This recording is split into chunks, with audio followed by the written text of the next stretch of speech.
Pada 14 Januari 2005, kapal angkasa Huygens milik agensi angkasa Eropah menjunam masuk ke arah awan tebal bulan terbesar Zuhal Titan. Ia berjaya mendarat di permukaan misteri ini lebih 2 jam kemudian, merakam imej demi imej selama 72 minit sebelum terputus hubungan dengan kapal angkasa induknya Cassini yang terhubung dengan bumi di mana ia mengorbit Zuhal di luar planet tersebut. Dalam masa singkat, ia menderu jatuh melalui langit Titan dan mendarat di permukaan dan berjaya menghantar ratusan imej luar biasa, mendedahkan bulan besar tidak seperti yang biasa kita lihat sebelum ini. Lebih daripada 18 tahun kemudian, imej-imej ini masih yang terbaik pernah kita miliki dari permukaan Titan. Bulan mirip bumi yang wujud di sistem suria. Astrolab membawa anda Titan, penemuan hebat bulan terbesar Zuhal. Sebelum tu, jangan lupa subscribe Astrolab dan on loceng notifikasi anda. Assalamualaikum dan salam angkasa dari Astrolab. Sekilas fakta, Titan merupakan bulan terbesar Zuhal dan merupakan dunia yang luar biasa dan menakjubkan. Di antara lebih daripada 150 bulan sistem suria yang kita ketahui, Titan adalah satu-satunya mempunyai litupan atmosfera yang besar. Dan daripada semua tempat dalam sistem suria, Titan adalah satu-satunya tempat selain bumi yang diketahui mempunyai cecair dalam bentuk sungai, tasik dan laut di permukaannya. Titan lebih besar daripada planet Utari dan merupakan bulan kedua terbesar dalam sistem suria kita. Bulan Mushtari Ganymede hanya lebih besar sedikit, kira-kira 2%. Huygens ialah kapal angkasa pertama dan kini satu-satunya yang berjaya mendarat di dunia lain di dalam sistem suria. Ia melakukan pelayaran epik selama 7 tahun ke Zuhal yang dibawa bersama pada sisi kapal angkasa Cassini NASA sebelum dilepaskan untuk pendaratan kajian sains di dalam kabut tebal yang mengelilingi bulan misteri itu. Apabila kapal angkasa Huygens menjunam ke dalam atmosfera legap Titan pada tahun 2005, tiada siapa yang tahu apa yang bakal disaksikan. Adakah ia akan menjunam masuk ke dalam lautan asing yang dalam, tenggelam ke dalam pasir jelus, atau terhempas ke arah batu bergerigi, atau jatuh dari gaung yang curam? Satu perkara yang pasti, Titan adalah bulan yang misteri. Selain dari lintas terbang Pioneer 11, Voyager 1 dan Voyager 2, bertahun-tahun sebelumnya, hanya sedikit diketahui tentang bulan besar ini. Teka-teki mula menyelubungi apa yang bakal ditemui melalui pendaratan kapal angkasa Huygens. Atmosfera tebal Titan menjadikannya sukar untuk kaji dari jauh melalui kebanyakan teleskop. Ia kelihatan seperti berbola jingga yang kabur. Kejayaan Cassini dan Huygens memberi jawapan kepada saintis dan membuka lembaran baru mengenai dunia bulan. Titan mungkin dunia yang paling pelik, akan tetapi mirip bumi. Ia adalah satu-satunya tempat lain yang kita tahu mempunyai cecair di permukaannya. Tetapi dalam kes Titan, ia bukan air seperti yang kita ketahui. Sebaliknya, kebanyakannya metana cair yang memenuhi laut, mengalir di sungai dan juga turun dari langit sebagai hujan. Suasana di sana sangat sejuk. Walau bagaimanapun, hidupan baik mikro maupun makro tidak mungkin wujud di sini. Malah gunung dan lembah terdiri daripada ais beku yang lebih keras daripada granit. Bagaimana Huygens boleh bertahan dalam pendaratan pada dunia yang diselubungi oleh atmosfera yang begitu tebal, permukaannya malah tidak dapat dilihat? Sebenarnya, misi itu bukan untuk mendaratkan kapal angkasa, tetapi sebaliknya untuk menyiasat atmosfera Titan, termasuk sifat kimia, angin, suhu dan tekanannya. Walau bagaimanapun, sekiranya kapal angkasa itu berjaya mendarat, pasukan misi mereka bentuk kapal itu untuk pelbagai keadaan. Jurutera membina Huygens dengan cukup ringan untuk terapung sekiranya ia menjunam ke lautan dan dengan hayat bateri yang mencukupi untuk beroperasi sekurang-kurangnya pada tempoh yang sekejap di permukaan. Dengan mengandaikan ia terselamat daripada impak.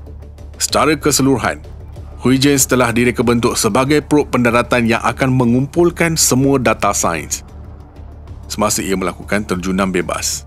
Melalui suasana yang menyesakkan, apa sahaja yang direkodkan mahupun yang tidak direkodkan selepas itu akan menjadi catatan bonus saintifik. Ketika Huygens terjun ke awan Titan dengan menggunakan payung terjunnya, kameranya mula merakam imej yang luar biasa. Rakaman ini dicipta daripada imej tersebut dan mendedahkan dalam beberapa minit sahaja apa yang dilihat Huygens sepanjang 2 jam 27 minit perjalanannya melalui kabut tebal seperti jerebu. Pada mulanya, hanya kelihatan kabur coklat jingga. Tetapi, apabila kapal angkasa jatuh lebih dalam dan awan mula jelas pada kira-kira 30 batu di atas permukaan, iaitu kira-kira 50 km di atas permukaan, ciri-ciri struktur besar yang belum pernah dilihat didedahkan secara perlahan-lahan. Lembah gelap boleh dilihat di antara kawasan berbukit yang lebih cerah di seberang bukit di sebelah kiri.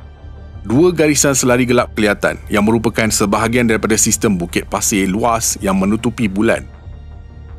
Rangkaian saluran saliran yang kompleks boleh dilihat memotong melalui lereng bukit. Kemungkinan punca hujan metana mencurah-curah di cerunnya. Malangnya, Huygens menghadapi masalah dalam program komunikasi semasa misinya yang menghadkan bilangan imej yang boleh dihantar kepada Cassini daripada 700 kepada hanya 376. Bermakna, hampir separuh daripada imej yang diambil hilang selama-lamanya.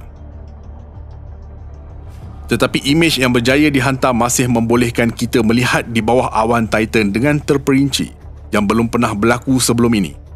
Membawa Titan daripada berbola jingga kabur kepada dunia yang direalisasikan sepenuhnya dalam tempoh hanya beberapa jam. Selepas proses penurunan yang penuh mendebarkan, Huygens mendarat dengan selamat di permukaan. Ia bernasib baik. Ia tidak terhampas ke batu tajam ataupun ais yang keras, mahupun terpelanting ke salah satu tasik atau laut Titan. Sebaliknya, ia jatuh perlahan-lahan ke atas dasar yang kelihatan seperti pasir lembut dan basah, diperbuat daripada butir ais. Ini adalah satu-satunya pemandangan dari permukaan Titan yang pernah dirakam. Imej itu mendedahkan satah rata yang dikelilingi oleh kerikil pertaburan. Sementara itu, imej menunjukkan tiada tanda-tanda cecair permukaan semasa. Rantau ini sangat menyerupai tasik atau dasar sungai yang kering. Dari jauh di ufuk langit kelihatan bukit-bukit kecil bersama dengan semua kerikil yang bertaburan di seluruh landscape terdiri daripada ais beku sekeras batu. Di tapak pendaratan, Huygens mengukur suhu negatif 180 darjah Celsius. Dengan angin yang sangat sedikit dan tiada struktur awan yang kelihatan di langit, hanya jerebu tebal.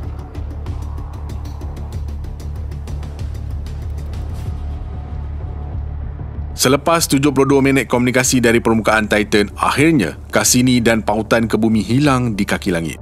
Tidak lama kemudian, bateri Huygens kehabisan dan kapal angkasa ini hilang dan senyap buat selama-lamanya. Walaupun Huygens hanya bertahan selama beberapa jam, ia mendedahkan sesuatu yang luar biasa. Cuba bayangkan, bulan beku dalam sistem suria yang mempunyai ciri-ciri seperti bumi. Astrolab yakin tiada siapa dapat bayangkan perkara tersebut. Dan kita hidup di zaman di mana kita dapat melihat dunia lain. Kita sudah pun melihat Titan, laut metana dan atmosfera kompleks kimia. Maka misi masa depan sedang dibangunkan yang akan meneroka bulan tidak seperti sebelum ini. NASA sedang bersedia untuk membawa penerokaan Titan ke peringkat seterusnya. Dengan misi Dragonfly yang dijadualkan dilancarkan pada tahun 2027, ia akan tiba di Titan pada tahun 2034. Dragonfly ialah drone kecil yang direka untuk mengkaji lebih banyak ciri-ciri tanah daripada pendarat atau perayau tradisional dengan melakukan penerbangan pendek di sekitar permukaan Titan. Sama seperti misi Perseverance baru-baru ini di Marikh. Matlamat utamanya adalah untuk mengetahui sama ada Titan boleh didiami atau pernah didiami. Misi tersebut akan mencari ciri-ciri kimia yang kompleks dan juga memeriksa sama ada terdapat tanda-tanda bahawa dunia berjerebu ini sebenarnya telah menjadi tuan rumah kepada kehidupan. Dragonfly juga akan dilengkapi dengan Dragon Cam, satu set kamera mikroskopik dan panoramik yang akan menggambarkan rupa muka bumi yang membawakan kita pemandangan baru bulan yang luar biasa ini. Tetapi buat masa ini, imej menakjubkan yang dirakam selama bertahun-tahun oleh Huygens adalah yang terbaik pada koleksi ahli astronomi. Apa pendapat anda? Jangan lupa like, komen, share dan subscribe. Astrolab signing off from space.